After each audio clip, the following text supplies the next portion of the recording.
हम कितने स्वार्थी बनते जा रहे हैं, कितने संकीर्ण बनते जा रहे हैं।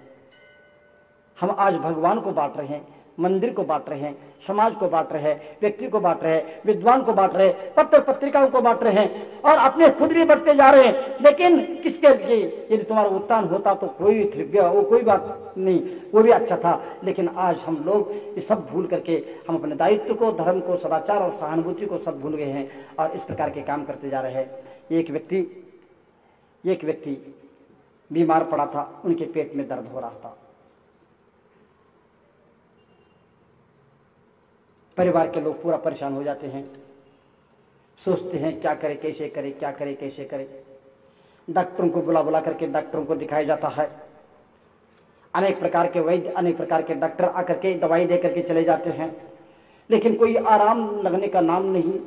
और इसके बाद वह परेशान होकर के बड़े बड़े डॉक्टरों के पास पहुंच जाते हैं। 2-4 डॉक्टरों को दिखा करके निर्णय किया जाता है क्या किया जाए। इनका पेट दर्द के कारण ये इतने तड़प रहे हैं, इनको इस पेट दर्द से कैसे मुक्ति दिलाई जाए। इस पर अगर पूछने के बाद डॉक्टर ने कह दिया कि यहाँ पर तो यहाँ पर तो रिपोर्ट सारे नॉर्मल है, लेकिन इनको यदि ज्यादा दिखाना ही है तो बॉम्बे में इस प्रकार के बहुत बड़े डॉक्टर हैं और बहुत बड़ा अस्पताल है, वहां जाएंगे तो निश्चित रूप से वहां पर जाने वाला कोई भी पेशेंट खाली हाथ लौट के नहीं आता, रोगों से, बीमारी से निजात पा लेता है। और इस बात को सुन करके पूरे शक्ति लगा करके, पूरा दम लगा करके धन इकट्ठा कर लिया जाता है और ये प्रकार है ना, उनको बिठाल करके एरोप्लेन में बिठाल करके उनको डॉक्टर के पास ले जाया जाता है। और वहां पर डॉक्टर भी इतने दूर से पेशेंट आए हैं और दिल्ली जैसे स्थान को छोड़ करके यहाँ पर आए हैं, सोच करके वो जी जान लगा करके उसका पेशेंट का इलाज करने में लग जाता है। समय निकलता जाता है, लेकिन पेट दर्द में कम नहीं होता है, पेट दर्द बढ़ता ही चला जाता है। पेट दर्द के कारण व्यक्ति तड़प रहा है,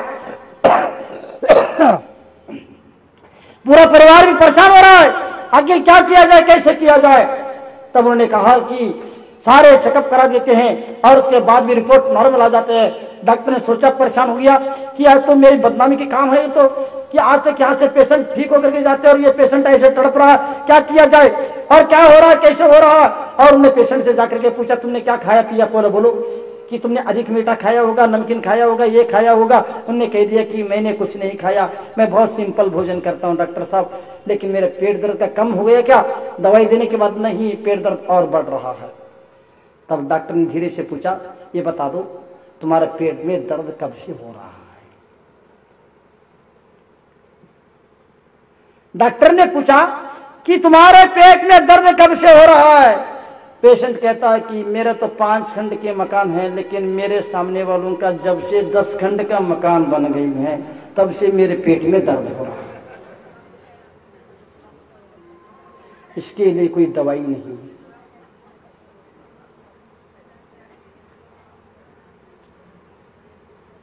कितना दुर्ध्यान कर रहे हैं हम लोग, छोटे छोटे बातों में अपने जीवन बर्बाद कर रहे हैं। किस दिशा में जा रहे हैं? क्या हम दायित्व को निभा रहे हैं? क्या अपने कर्तव्य का परिपालन कर रहे हैं? क्या हम धर्म कर रहे हैं? क्या हम अपनी मानवता को बचा रहे हैं? सदाचार को प्राप्त कर लिया? हमारे घर में सुख शांति समृद्धि कैसे आ सकती है? बंधु, आज बहुत गंभीरता के साथ हमें सोचना और सुनने की आवश्यकता है। यदि ऐसा नहीं होगा तो निश्चित रूप से हम कभी भी अपने दुख से मुक्ति नहीं पा सकते हैं, सुख शांति समृद्धि को प्राप्त नहीं कर सकते हैं। वास्तव में देखा जाता है आज नेताओं की निर्दयता इतनी बढ़ती जा रही है, सिर्फ दानवता के कारण, धन के कारण। हर व्यक्ति सिर्फ धन चाहता है, धर्म नहीं चाहता है और जीवन की भी चिंता नहीं है, निजी की भी चिंता नहीं है, सिर्फ धन की चिंता है। सिर्फ पैसा चाहिए और कुछ नहीं चाहिए और धन के लिए व्यक्ति सब कुछ करने के लिए तैयार हो जाता है। धन के लिए व्यक्ति सब कुछ करने के लिए तैयार हो जाता है। एक बार की बात है, एक रामलीला कंपनी में एक व्यक्ति काम करता था और रामलीला कंपनी के मालिक ने सोचा कि हमारे रामलीला कंपनी तो एक स्थान पर चल रही है और वहां पर समाप्त होने से पहले दूसरी जगह भी तैयारी कर लिया जाए। दूसरे तैयार करके वहां पर भी क्या कर दिया जाए कि पहले से टिकट बेच लिया जाए, पूरी तैयारी कर लिया जाए, क्योंकि वहां से उठ करके यहाँ पर आएंगे और इसके बाद वहां शुरू करेंगे तो बीच में गैप हो सकता है। इस प्रकार सोच करके दूसरी जगह उन्होंने तैयारी कर ली और तैयारी करने के बाद पूरी तैयारी हो जाती है और टिकट भी बिक जाते हैं और डेट फाइनल हो जाता है, दिन फाइनल हो जाता है, समय भी फाइनल हो जाता है। सारे उस गांव के लोग भी प्रसन्न है यहाँ पर इस दिन से, इस समय से यहाँ पर रामलीला प्रारंभ होने वाली है और सब लोग खुशी मना रहे हैं। इतने में वहां से लेकर के पात्रों को लेकर के सामान लेकर के शिफ्ट किया जाता है। लेकिन अंत में पात्रों को जब लाया गया उस समय रावण का पात्र करने वाला व्यक्ति बीमार पड़ जाता है। रावण का पात्र करने वाला व्यक्ति बीमार पड़ जाता है।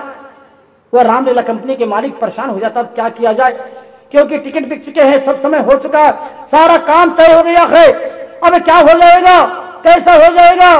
इस प्रकार सोच करके उन्होंने सोचा कि क्या करे। उनसे पूछा जाता बार बार, देख लो, विचार कर लो, दवाई लेने के बाद ठीक हो जाए तो काम कर लेना। वो कह दिया, डॉक्टर ने बेड रेस्ट बता दिया है, मैं अभी 8-10 दिन तक काम नहीं कर सकता हूँ। वह रामलीला कंपनी के मालिक परेशान होकर के वो कोई भी व्यक्ति मिल जाए रावण का पात्र करने वाले सोच करके वो निकल जाता है और आगे बढ़ते बढ़ते चले जाते हैं। जैसे जैसे आगे बढ़ते चले जाते हैं वैसे वैसे अच्छे अच्छे लोग मिल जाते हैं, सब लोग तैयार भी हो जाते हैं, लेकिन उनको पसंद नहीं आते क्योंकि रावण का काम करने के लिए हट्टे कट्टे शरीर की भी आवश्यकता होती है। शाम के समय जब मजदूर काम करके लौट के आ रहे थे, जब ये ढूंढने के लिए निकल रहे थे, सामने से एक व्यक्ति मजबूत मजदूर लौट के आ रहा था। उसी समय कि उनके नजर पड़ जाती है हट्टे कट्टे व्यक्ति के ऊपर और उन्होंने उस व्यक्ति के पास पहुंच करके रामलीला कंपनी के मालिक ने पूछा कि हमारे रामलीला कंपनी में काम करोगे क्या। उन्होंने कहा तुम कितने दोगे। उन्होंने कहा तुम कितने कमाते हो। मैं रोज मजदूरी करके 40 रुपए कमाता हूँ, तुम कितने दोगे। उन्होंने कह दिया, कंपनी के मालिक ने कह दिया कि मैं तुम्हें 400 रुपए दूंगा। 400 रुपए नाम सुन करके वो खुश हो जाता है, वो तैयार हो जाता है और जा करके वो पूरी तैयारी कर ली जाती है और तैयार हो जाता है और पूरा सब कुछ सीख देता है दिन रात एक करके। और दूसरे दिन से रामलीला कंपनी प्रारंभ हो जाती है, रामलीला का प्रारंभ किया जाता है। और सब कुछ होने के बाद जब सीता का अपहरण होता है, राम को वनवास जाना पड़ता है, सारी बातें सुना दिया जाता है, समझा दिया जाता है, दिखाया जाता है।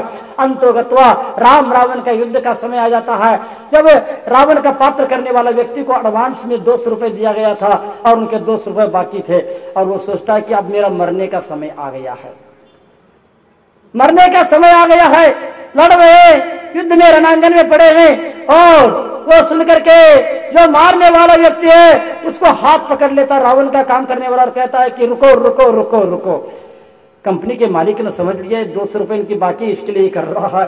उन्हें पीछे से कह दिया, चिंता मत करो, तुम्हें 200 रुपए मिल जाएंगे, चिंता मत करो, जल्दी लड़ो जल्दी लड़ो जल्दी मरो। वह कहता है कि मैं मरने के बाद 200 रुपए लेने के लिए कहां से आ जाऊंगा, पहले मेरे 200 रुपए बचे, वो 200 रुपए वापिस कर दो। हम हंस रहे हैं, कितने रावण है हमारे यहाँ, धन के लिए मरने के लिए तैयार, धर्म के लिए नहीं। अकलंक और निकलंक ने अपने प्राण धन के लिए नहीं दिया, धर्म के लिए दिया,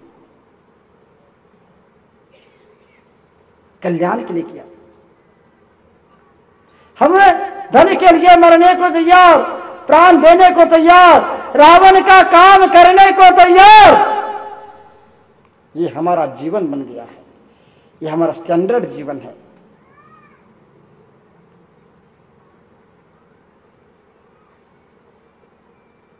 हम इसको विकास समझते हैं, अपने आप को सभ्य और शिष्ट समझते हैं, सुशिक्षित समझते हैं।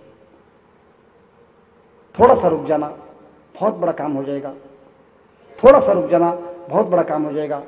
यदि कोई बुरा काम करना बाकी पड़ता है थोड़ा सा उसको थोड़ी देर के लिए टाल देना, और अच्छा काम करना पड़ता है तो शीघ्रता करना। अच्छे काम में शीघ्रता, सुबह से शीघ्रम, लेकिन बुरे काम करने में थोड़ा सा समय टाल देना। करना भी है तो कर लेना, आपस में लड़ना भी है तो लड़ लेना, लेकिन ये कह देना एक बार मैं दर्शन करके आ जाती हूँ फिर लड़ती हूँ तुमसे, सब कुछ ठीक हो जाएगा। बंधुओं, ये कहूंगा अपने जीवन को धन के लिए आप क्या कर रहे हो। धन जीवन नहीं है।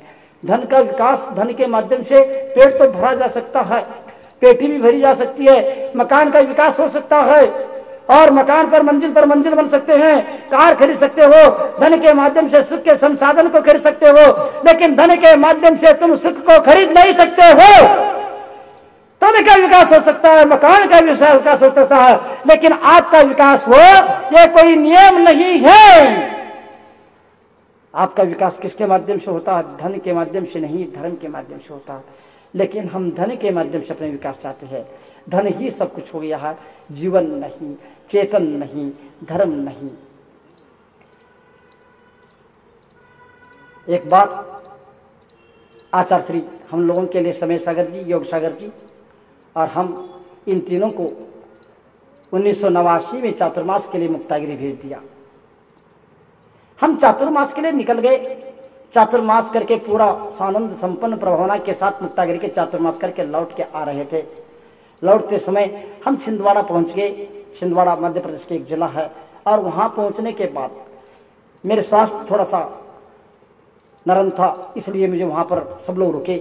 1 महीने के प्रवास के दौरान वहां पर अनेक बड़े बड़े काम किए, अनेक प्रकार की प्रभावना हुई, स्वाध्याय भी हुआ, अनेक प्रकार के काम हुए।